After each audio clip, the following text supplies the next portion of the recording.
कि हमारा नया सेशन शुरू ही होने वाला था और उसके पहले-पहले लॉकडाउन लग गया। तो ये आप जानते हैं कि पूरे देश में ये निश्चित नहीं था कि ये कब तक चलेगा, ये धीरे-धीरे करके बढ़ता गया। तो जी, फिर ये सबके दिमाग में आया कि अगर ये काफ़ी टाइम तक रहता है तो इससे जो बच्चे हैं, वो घरों में ऐसे ही घूमते रहते हैं और उनकी पढ़ाई एक तरह से बाधित हो जाती है। तो फिर चूँकि ये ग्रामीण क्षेत्र के ज़्यादातर बच्चे सरकारी स्कूलों में होते हैं, उनके पेरेंट्स के पास में बहुत सारे जो साधन हैं, जैसे एंड्रॉयड फ़ोन वगैरह ये कम होते हैं।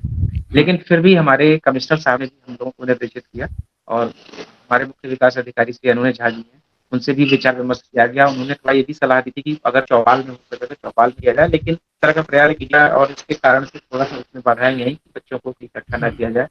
फिर ये दिमाग में आया कि जिसके पास भी ऑनलाइन फ़ोन उपलब्ध हो, उनको हम इकट्ठा करें। उसके लिए हमने सबसे अच्छा तरीका ये अपनाया कि जो पेरेंट्स हैं, उनका कोई न कोई नंबर हमारे पास है। तो धीरे-धीरे करके जी, टीचर्स ने उनसे संपर्क करना शुरू किया और जिन गार्जियंस के पास में कोई न कोई एंड्रॉयड मोबाइल था, उनको उन्होंने जोड़ना शुरू किया। और तब तक जी, हमारी परियोजना से भी निर्देश आ चुका था कि जो हमारे ब्लॉक ग्रुप्स बने हुए हैं, उसी तरह से स्कूल ग्रुप बनाए जाएँ और स्कूल में ग्रुप्स हैं, उन स्कूल ग्रुप्स को जो है हम गार्जियंस के साथ उसको जोड़ दें। तो हम लोगों जी, ने गार्जियंस को इस तरह से उसमें इन्वॉल्व करना शुरू किया। शुरू-शुरू में बहुत कम लोग थे इसमें, हुँ, बाद में वो धीरे-धीरे करके जुड़ते गए जी, हमारे यहाँ। और फिर ये संख्या पहले बिल्कुल गिनतियों में थी और फिर हुँ, धीरे-धीरे करके ये 1000, 500 और फिर बाद में आज की डेट में हमें लगता है कि 24,000 से ऊपर बच्चे जुड़ रहे थे। बहुत बढ़िया सर। और फिर वो धीरे-धीरे करके केवल और केवल जो एंड्रॉयड मोबाइल थे, उनके आस-पास जो लोग और भी समझदार थे, उनसे कहा गया कि आप अपने बच्चों को एक जगह बुला लिया करें।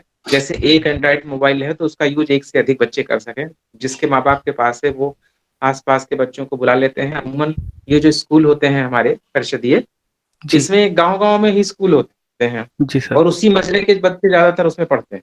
कहीं हुँ, बाहर के बच्चे नहीं आते हैं। तो गाँव में उनको बुलाना इतना मतलब टफ नहीं होता है। उनको बुला जी, लिया जाता है, तो वो पढ़ते हैं। फिर धीरे-धीरे करके टीचर्स ने उस पर होमवर्क देना शुरू किया। जी, बहुत सारे टीचर्स ने होमवर्क को फिर चेक करना शुरू किया। तो ये शुरू में तो बड़ा मुश्किल लग रहा था, लेकिन धीरे-धीरे काफ़ी लोग इससे जुड़े। फिर रेडियो पर कुछ प्रोग्राम्स जो प्रसारित होने थे, उसके लिए भी कहा गया, टीवी पर कहा गया। तो रेडियो, टीवी और मोबाइल, इस तरह हुँ, से लगभग किसी न किसी माध्यम से हमारे जनपद में 2,27,000 बच्चे एनरोल्ड हैं सरकारी स्कूलों में। जी, इसमें से लगभग 50,000 बच्चे किसी न किसी माध्यम से जुड़े। हाँ, चूँकि माइग्रेंट लेबर में सबसे बड़ी समस्या थी कि बच्चों को कैसे चिह्नित किया जाए। जी, उसके लिए हमने जिला प्रशासन की चूँकि जो टीम यहाँ पर जैसे टीम 11 हमारे स्टेट में बना हुआ था, उसी तरह से डिस्ट्रिक्ट लेवल पर टीम 14 बनी हुई है जी, और जिसमें संयोग से मैं भी उसका सदस्य हूँ। बहुत बढ़िया तो सर, हाँ। डीएम साहब जब भी मीटिंग लेते थे, तो उसमें हमें ये नॉलेज हो गया कि जो हमारे डिस्ट्रिक्ट लेवल है और जो हमारे ये ब्लॉक लेवल है और उसकी एक सूची वहाँ से बनाई जाने लगी जिला प्रशासन के द्वारा कि कितने मज़दूर आए, किस-किस माध्यम से आए, उनके साथ बच्चे भी हैं या नहीं हैं, बच्चों की भी लिस्ट होती है, चाहे वो ट्रेन से आएँ, चाहे वो बस से आएँ। हुँ, हालाँकि अलीगढ़ ऐसा जिला है जहाँ माइग्रेंट लेबर ज़्यादा नहीं आए, जी, यहाँ ऐसी कोई समस्या नहीं है, लेकिन फिर भी हमने वो लिस्ट जिला प्रशासन से ले ली और हुँ, उसमें वो बच्चे जो 5 साल के आस-पास थे, उनको हमें ये किया गया कि न्यू एडमिशन देना है और जो बच्चे किसी कक्षा से को छोड़कर आए हुए थे बाहर से, हुँ, उनको हमने आउट ऑफ द स्कूल बच्चों के रूप में चिह्नित करके और उनका नामांकन शुरू किया। जी और सर। एक चीज़ और भी है कि ना केवल माइग्रेंट बच्चे बल्कि लॉकडाउन के कारण एक अच्छी बात ये हुई कि लोग प्राइवेट स्कूलों में हुँ, थोड़ा-सा जाने से बचने लगे, एक फीस भी इश्यू था वहाँ पे और जी सर, दूसरे हाँ। हमारे यहाँ कायाकल्प और मिशन प्रेरणा के कारण स्कूलों की स्थिति में काफ़ी सुधार आया है। तो जी, एक तरह का आकर्षण भी उत्पन्न हुआ है कि हाँ, हम सरकारी स्कूलों में बच्चों को भेजें। इंग्लिश मीडियम की भी पढ़ाई यहाँ पर होती है, इंग्लिश की भी पुस्तकें बाकायदा पढ़ाई जा रही हैं। आपके संस्था ने भी उसमें हम लोगों को सहयोग किया है। जी तो सर। और कुछ और भी संस्थाएँ हैं जो इंग्लिश मीडियम की ही चीज़ों को प्रमोट कर रही हैं, क्योंकि ये एक तरह का आकर्षण भी रहता है गाँव में कि हमारा बच्चा जैसे सरकारी स्कूल में पढ़ता है, तो पता नहीं वो इंग्लिश सीख पा रहा है कि नहीं सीख पा रहा है, अच्छी पढ़ाई हो रही है कि नहीं हो रही है। इस चीज़ जी, का हम लोगों ने ध्यान रखा।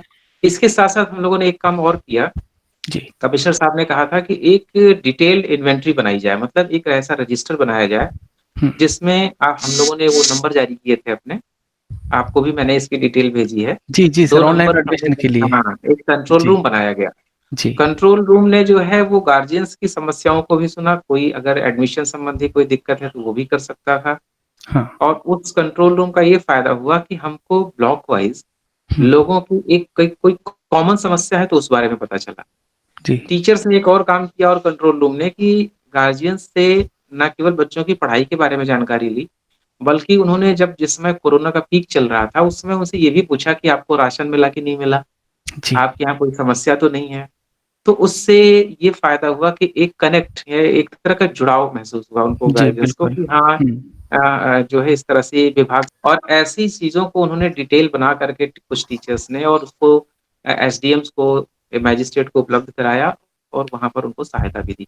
टीचर देखिए सीखने का कोई एक निश्चित तरीका तो नहीं होता है और टीचर लगातार सीखता रहता है और चाहे वो प्राइमरी का अध्यापक हो और या यूनिवर्सिटी का अध्यापक हो। ये माना जाता है कि अध्यापक का जो जीवन होता है वो निरंतर पठन-पाठन के लिए होता है। मतलब उसे केवल पढ़ाना नहीं होता है, खुद भी पढ़ प्राचीन परंपरा में भी निरंतर लोग सीखते थे और अब हम हमारे यहाँ तो एक पौराणिक कथा ये है कि एक ऋषि थे उन्होंने पशु, पक्षी, नदी, पर्वत, पहाड़ सबको अपना गुरु बनाया था। तो हम हुँ, किसी से भी सीख सकते हैं। तो इसी तरह से मेरा इस तरह से जो सोनी निवेश में जो आपका प्रयास है, टीचर करते हैं, तरह-तरह के टीएलएम बनाते हैं वो। तो इस तरह के जो भी टीचर प्रयास करते हैं, वो मैंने तो ये भी कह रखा है कि व्यक्तिगत रूप से भी मुझसे मिल सकते हैं। इस तरह के चूँकि जब कोरोना नहीं था तो हम लोगों ने कैंप वगैरह भी लगाए थे। उसमें उनकी चीज़ों को देखा गया था, उनको प्रोत्साहित किया गया था। जी, टीचर किसी भी लेवल पर अपने स्तर से भी कुछ भी करना चाहे, जो हमारे प्रोग्राम्स चल रहे हैं गवर्नमेंट के उसके अतिरिक्त, उसको हम हर तरह से प्रोत्साहित करते हैं और रिकॉग्नाइज़ करते हैं। ये अच्छा है अगर आप कोलैबोरेशन में काम कर रहे हैं और उसमें हम लोगों के हिस्से में जो भी आप हमसे सहयोग लेना चाहें, सहयोग लिया है तो उनकी भी एक सामाजिक ज़िम्मेदारी बनती है और बिल्कुल, वो ऐसा बिल्कुल। कर रहे हैं तो ये भी प्रशंसनीय है और आपका जी, काम तो अच्छा है ही। बहुत-बहुत धन्यवाद।